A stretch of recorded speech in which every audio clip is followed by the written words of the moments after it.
सरकार सहायता तो माने कहले न सरे सरकार सहायता आम कि नहीं कह गले किंतु एबे जो माटीर कटकणा मोरम गाड़ी आउ नाली माटी जो माटी जो फिनिशिंग आसे जोटा चिकण आसे जोटा माने मूर्ति हसी उठती जो गजानन आज माने मूर्ति से माटी कम काले आमको टिके परिश्रम कम पड़े किंतु से माटीर आज आम विफल हो जाए माटी अबिका कौटी मिलूनी जदि माटी आम आणिकी आउचु आजिकल जो बड़ा जिला प्रशासन आमको कौन सहयोग करूनी खणी फणी एम सब काटुंट कि आम से हंतसंत होचु गोटे ट्रिप माटी आणला आमको बहुत काठिकर हो जो ट्रिप माटी आणुलु 10,000 20,000 टका 25,000 टका देकी आइले भी बहुत कष्टकर होची। आपण देखि पारथिबे आमे अच्छे गुरुजंगर ए धबलेश्वर पीठरे एवं एठारे हमर जोठी गजाननकर मूर्ति तयारी होची एवं तार शिल्पी माने दीर्घ दिन धरी यही मूर्ति को तैयारी करछंती एवं तार पाखापाखि शेष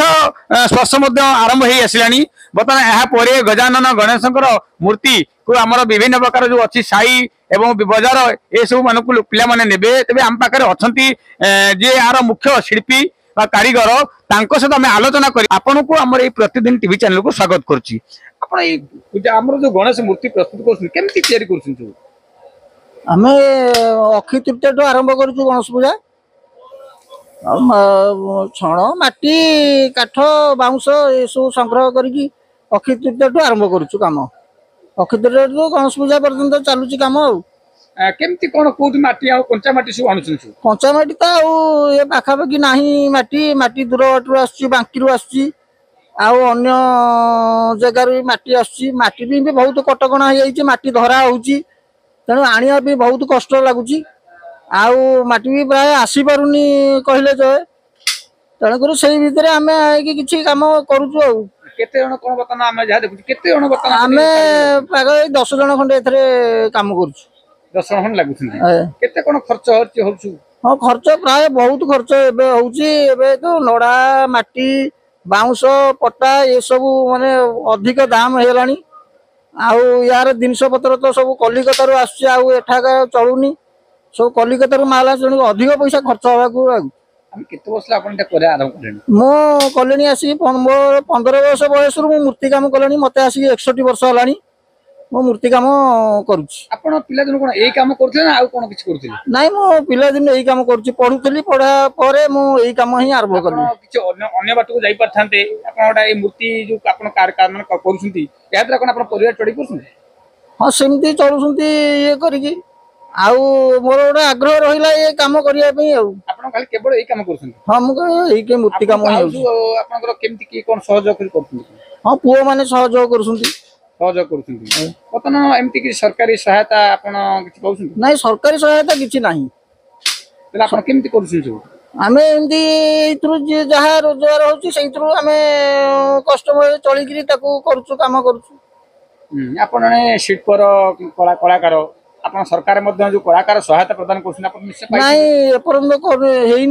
सहायता से मैंने खोजुं सर्टिफिकेट तो आम तो कड़े बाहर को जाकि कौन सर्टिफिकेट आम ये करूँ जहाँ कर मीडिया मध्यम ये कर तेणुक से खोजुं सर्टिफिकेट दरकार ये तेणुक आम पाइबारू कलाकार भत्ता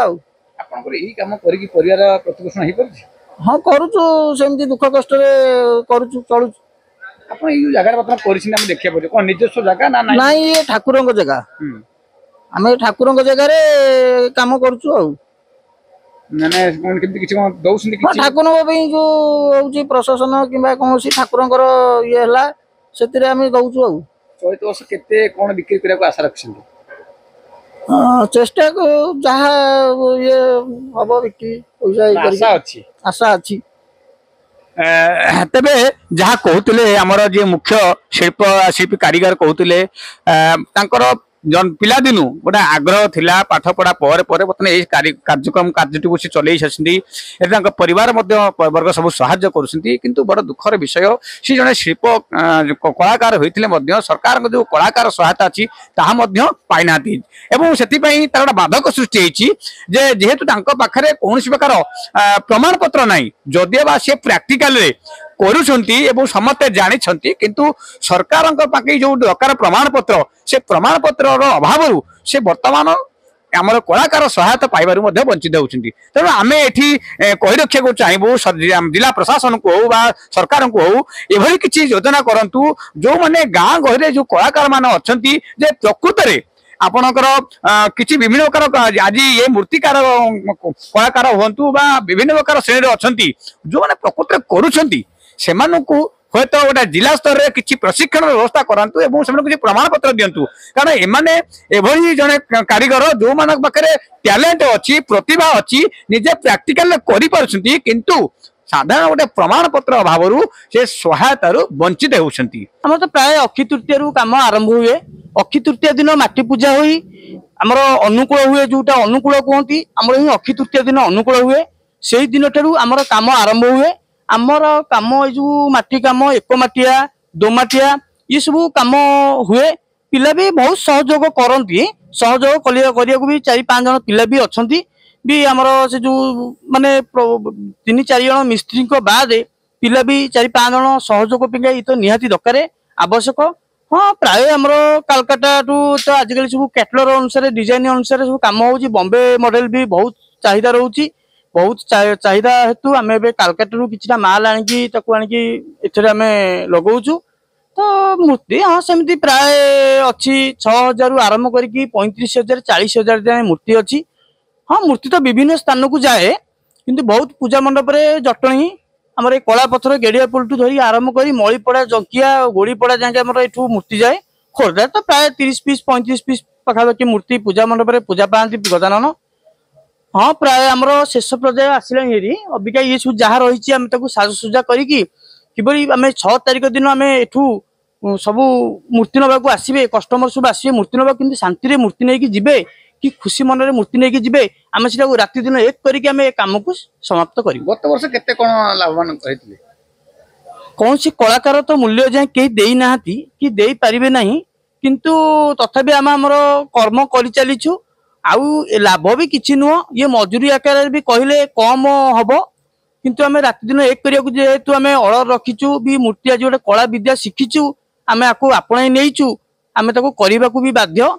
ତଥାପି ଆନୁମାନିକ କଣ କେତେ ଗତ ବର୍ଷ କେତେ କଣ ବିକ୍ରି ହେଇଥିଲା? ଗତ ବର୍ଷ ତ ବିକ୍ରି ହେଇଥିଲା ପାଖାପାଖି 10-12 ଜଣ ମିସ୍ତ୍ରୀ ପିଲା ଲାଗିକି କାମ କରିଥିଲୁ। 15 ଲକ୍ଷ ପାଖାପାଖି ସେଇ 13-14 ଲକ୍ଷ ଟଙ୍କା ପାଖାପାଖି ବେପାର ହେଇଥିଲା। କିନ୍ତୁ ଏ ବର୍ଷ ଦେଖାଯାଉ କଣ ହଉଛି। ଇଏ ତ ସବୁ କନ୍ଦ ସବୁ ଜାଗାରେ ଲାଗିଛି, ଯେହେତୁ ଏଇ ଯୋଉ ହଣା କଟା ମରା ମରି ଏଇ ଯୋଉ ଲାଗିଛି ସେଠୁ ସବୁ କ୍ୟାନସଲ, କିଛିଟା ମୂର୍ତ୍ତି ବି କ୍ୟାନସଲ ହେଇପାରୁଛି। ଦେଖାଯାଉ ଭଗବାନଙ୍କ ଦୟାରେ କଣ ରହୁଛି। ଆମ ରାତି ଦିନ ଏକ କରିକି ଆମେ ଯୋଉ କାମ କରୁଛୁ ଆମ ଫଳ କେମିତି କଣ ହଉଛି ବୋଲି। ଏ ବର୍ଷ କେତେଟା କଣ ପିସ୍ କରିଛନ୍ତି? ହଁ ସେ ଆର ବର୍ଷ 70 ପିସ୍ 80 ପିସ୍ କେବଳ ବଡ ହୋଇଥିଲା, କିନ୍ତୁ ଏ ବର୍ଷ ସବୁ ସମୁଦାୟ ମିଶିକି ସେଇ 110-120 ଭିତରେ ଆମେ କେତେ ଫୁଟରୁ କେତେ ଫୁଟ ପର୍ଯ୍ୟନ୍ତ? ପାଖାପାଖି 4 ଫୁଟ 5 ଫୁଟରୁ ଆରମ୍ଭ କରିକି 15 ଫୁଟ ଯାକେ ମୂର୍ତ୍ତି କାମ ଚାଲିଛି। ଆଉ କିନ୍ତୁ ସରକାରୀ ସହାୟତା କିଛି କଣ? ସରକାର ସହାୟତା ତ ମାନେ କହିଲେ ନ ସରେ। ସରକାର ସହାୟତା ଆମ ପାଇଁ କିଛି ନାହିଁ କହିବାକୁ ଗଲେ, କିନ୍ତୁ ଏବେ ଯୋଉ ମାଟିର କଟକଣା ମୋରମ ଗାଡି ଆଉ ନାଲି ମାଟି ପାଇଁ ଏବେ ଯୋଉ ମାଟି ଯୋଉ ଫିନିସିଂ ଆସେ, ଯୋଉଟା ଚିକଣ ଆସେ, ଯୋଉଟା ମାନେ ମୂର୍ତ୍ତି ହସି ଉଠନ୍ତି ଯୋଉ ଗଜାନନ ଆଜି ମାନେ ମୂର୍ତ୍ତିରେ ସେଇ ମାଟି କାମରେ କାଲେ ଆମକୁ ଟିକେ ପରିଶ୍ରମର କମ ପଡେ, କିନ୍ତୁ ସେ ମାଟିର ଆଜି ଆମେ ବିଫଳ ହେଇଯାଉଛି। ସେ ମାଟି ଅବିକା କୋଉଠି ମିଳୁନି। ଯଦି ବା ମାଟି ଆମେ ଆଣିକି ଆଉଛୁ ଆଜିକାଲି ଯୋଉ ଭଳିଆ ଜିଲ୍ଲା ପ୍ରଶାସନ ଆମକୁ କୌଣସି ସହଯୋଗ କରୁନି। ଖଣି ଫଣି ଏମାନେ ସବୁ କାଟୁଛନ୍ତି, କିନ୍ତୁ ଆମେ ସେଥିରେ ହନ୍ତସନ୍ତ ହଉଛୁ। ଗୋଟିଏ ଟ୍ରିପ୍ ମାଟି ଆଣିଲା ଆସିକୁ ଆମକୁ ବହୁତ କାଠିକର ହଉଛି। ଯୋଉ ଟ୍ରିପ୍ ମାଟି ଆଣୁଥିଲୁ 10,000 ତାକୁ ଏବେ 20,000 ଟଙ୍କା 25,000 ଟଙ୍କା ଦେଇକି ଆଇଲେ ବି ବହୁତ କଷ୍ଟକର ହଉଛି। ସେଥିପାଇଁକା ଟିକେ ଯଦି ସରକାର ଆମକୁ ସହାୟତା ଦିଅନ୍ତା ଆମ ପାଇଁକା ମାଟି କାମ କରିବା ପାଇଁକା ଆମକୁ ଯଦି ମାଟି କିଛିଟା ମିଳନ୍ତା ଆମକୁ, ତାହେଲେ ଆମେ ଉପକୃତ ହୁଅନ୍ତୁ। ଆମେ ଜିଲ୍ଲା ପ୍ରଶାସନକୁ ବାରମ୍ବାର ବି ଅନୁରୋଧ କରିବୁ ମିଡିଆ ଆଗରେ ଆଜି ସରକାର ଆଙ୍କ ପ୍ରତି ଦୃଷ୍ଟି ଦିଅନ୍ତୁ ଏବଂ ଏଇ ଯୋଉ କଳାକାରଙ୍କୁ କେମିତି ସହାୟତା ମିଳିବ ତା ପ୍ରତି ମଧ୍ୟ ବିଧି ବ୍ୟବସ୍ଥା କରନ୍ତୁ। ଖୋର୍ଦ୍ଧାରୁ ଗୋପାଳ କୃଷ୍ଣ ପ୍ରଧାନଙ୍କ ରିପୋର୍ଟ, ପ୍ରତିଦିନ ଟିଭି।